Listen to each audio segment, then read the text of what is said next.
Araplarniki burunqi odatlardan o'zing to'y to'killarda, murosimlarda, yig'ilishlarda nonning ichiga go'sht yo'gab taqtilgan, ba'zida go'shtni quruq taqtilgan mundaq bir avollar mavjud edi.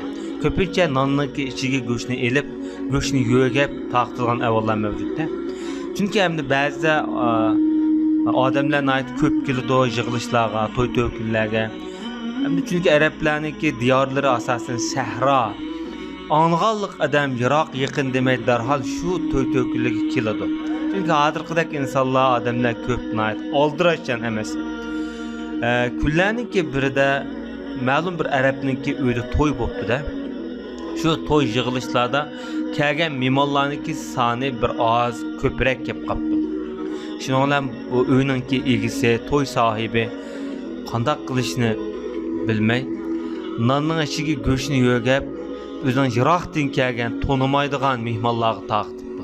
O'zining yaqin yo'riqlarga, do'st og'aylarga, o'zining oil tavobat urug' tuqqanlarga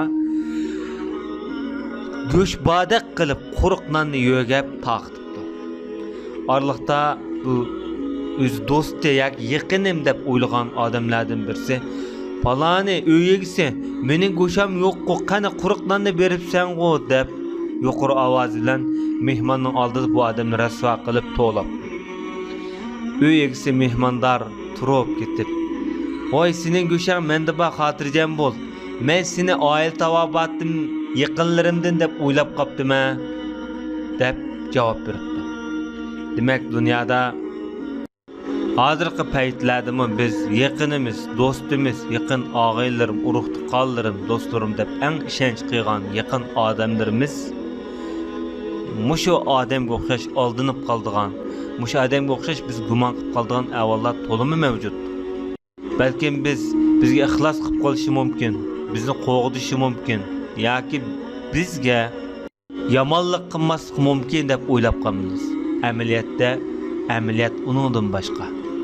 Kunimizda do'stimiz, yaqinlarimiz, eng yaqin ishonchli odamlarimiz deb qargan odamlarimiz mushu kishiga o'xshash bizni aldab qo'ydigan odamlar to'limi hozirmi mavjud. Shuning uchun bizning go'shimiz, nenimizni qandoq odamga taqtishni bilib taqat qilimiz yaxshi.